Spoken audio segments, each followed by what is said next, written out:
अस्सलामुअलैकुम दोस्तों, मैं शमशेर शाह। ना मैं कोई हाफिज़ आलिम या मुफ्ती हूँ और ना मैं 5 वक्त पाबंदी से नमाज़ अदा करता हूँ। ये मेरी दाढ़ी मूंछ भी नकली है। बिना दाढ़ी मूंछ के मैं इस तस्वीर के टाइप दिखता हूँ, ठीक है।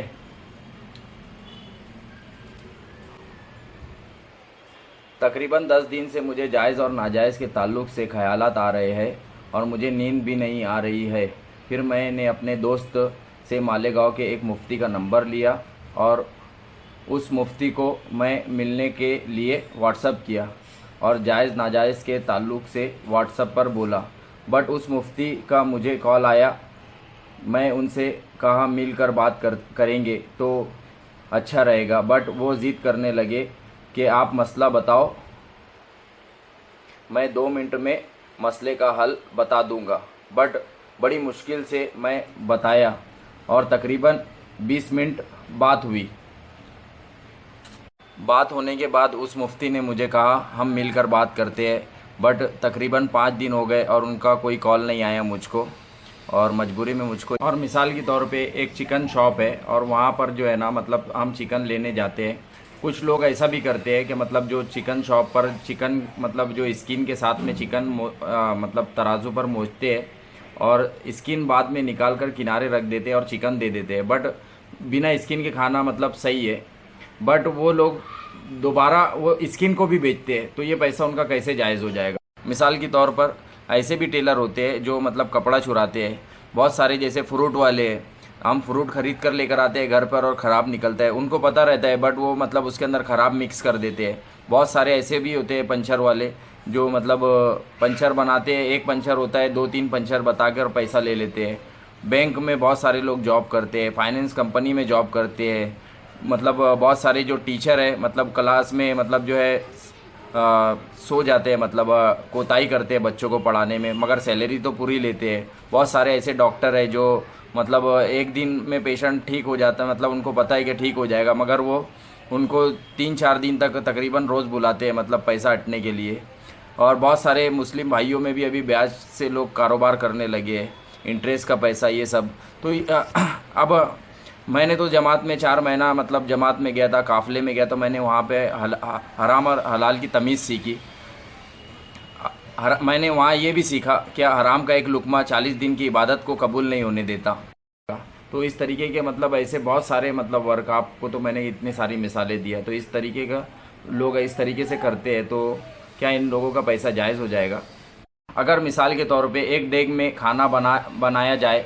और उसमें पेशाब का एक कतरा डाल दिया जाए तो हम नहीं खाएंगे, तो अल्लाह ताला हमारी ऐसी इबादत कैसे कबूल करेगा? अब आप लोग ये बताएं, ऐसे लोग जो जुमा की नमाज में चंदा देते हैं और उससे इमाम और मौज़िन की सैलरी होती है, तो क्या ये पैसा ऐसे लोग मस्जिद में दे रहे हैं तो क्या जायज़ हो जाएगा? और वो इमाम जो मतलब अगर मतलब ऐसा पैसा खा रहा है, मतलब सैलरी जो उसको मिल रही है, अगर वो सैलरी जायज़ हो जाएगी और वो ऐसा खा रहे, तो क्या मतलब जो उसके इमाम के पीछे जो लोग नमाज़ पढ़ रहे हैं उनकी कबूल होगी या इमाम की खुद की कबूल होगी? अब मतलब जैसे गुस्ल नहीं होगा तो वज़ू नहीं होगा और वज़ू नहीं होगा तो नमाज नहीं होगी। तो अब पैसा ही अगर मतलब हराम का मतलब जैसे मतलब या नाजायज़ पैसा इस तरीके का जो रहेगा, तो वो अगर हमारे मतलब खाने में शरीक हो जाए और मतलब ऐसी सैलरी मिले मतलब, तो क्या वो पैसा जायज़ हो जाएगा? और जो ये ऐसे लोग मतलब जो मस्जिदों में चंदा देते हैं, तो क्या इनके मतलब जितने भी गुनाह हैं मतलब क्या वो माफ़ हो जाएंगे? और क्या ये लोग मतलब जन्नत में जाएंगे ऐसा पैसा देकर?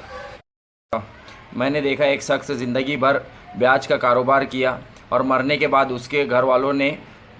उसकी पूरी प्रॉपर्टी मस्जिदों में दे दी है। तो क्या मतलब ये ऐसे पैसे मस्जिद में जो मतलब लेते हैं, और तो क्या इससे मतलब जो मरहूम है मतलब जो मर चुका है, क्या उसके गुनाह माफ़ हो जाएंगे? क्या उसको जन्नत मिल जाएगी? और वो जाने दो, अगर मस्जिद में ऐसे पेमेंट की सैलरी हो रही है तो क्या वो इमाम के पैसे मतलब जायज़ हो जाएंगे? और अगर पैसा जायज़ नहीं होता है तो फिर जितने लोग उनके पीछे नमाज़ पढ़ रहे हैं उनकी नमाज़ें कैसे कबूल होगी? जब एक मतलब ट्रेन का जो इंजन है अगर वही अगर नहीं चलेगा तो उसके पीछे जो नमाज़ पढ़ने वाले जैसे जो डब्बे रहेंगे तो वो कैसे आगे बढ़ेंगे? तो मसला यही है, हमारी दुआएं क्यों कबूल नहीं हो रही है? मुझे मतलब सिर्फ इसी तरीके के ख्यालात मतलब जो है रोज़ आ रहे हैं कि हमारी दुआएं क्यों कबूल नहीं हो रही है, हमारी नमाज़ें ऐसा क्यों लगता है कि हमारी नमाज़ें कबूल नहीं हो रही है, नमाज में ऐसे कैसे ख्यालात आते हैं, मतलब हाँ हर टाइम नमाज जब पढ़ने के टाइम ख्यालात आते हैं, तो ऐसा मतलब जो होता है, तो क्या हमारी ऐसे नमाज़ें चलेगी और हमारे ऐसे पैसे अगर मस्जिदों में दिए जाएंगे तो क्या हमारे मतलब दुआएं कबूल होगी, हमारी नमाज़ें कबूल होगी, या हम ऐसे पैसे से जन्नत में जाएंगे या हमारे गुनाह माफ़ होंगे। मेरा तो बस यही कहना है जमातुल उलमा हिंद से कि हर मस्जिदों में बोर्ड लगाया जाए, जो लोग इस तरीके की पेमेंट मतलब मस्जिद में जुमा के दिन चंदे में देते हैं तो वो ऐसा पैसा ना दे, और हर मतलब जुमा के दिन मतलब इस तरीके का बयान भी किया जाए कि ऐसे जो वर्क करता है, ऐसा जो काम करता है, तो वो मतलब मस्जिद में चंदा ना दे। जो लोग अपने बच्चों को हाफिज़ आलिम मुफ्ती बनाना चाहते हैं, मेरी उनसे रिक्वेस्ट है कि वो साथ ही साथ अपने बच्चों को एक बिज़नेस भी सिखाए, जिससे वो जायज़ मतलब पैसा कमा कर अपना गुज़र बसर करे, और जो मस्जिद में वो मतलब नमाज मतलब पढ़ाए तो वो इसाले सवाब के लिए पढ़ाए, क्योंकि ये इस तरीके की मतलब इस तरीके का लोग मतलब चंदा देते हैं, तो ऐसा पैसा अगर उनके पेट में जाएगा, मतलब एक हराम लुकमा 40 दिन की इबादत कबूल नहीं होने देता, तो पूरी सैलरी अगर मतलब पूरे घर वालों को खिलाएंगे, इस तरीके का पैसा अगर आएगा तो कैसे जायज़ हो जाएगा। और अगर ये पैसा मस्जिद में देने से, ऐसा पैसा अगर मस्जिद में देने से जायज़ हो जाता है, तो मेरा तो बहुत मेहनत का पैसा है, मैं ये सोचूंगा कि यार मैं मतलब उतना पैसा अगर जायज़ होता है तो मैं मस्जिद ये मेरा पूरा पैसा उठाकर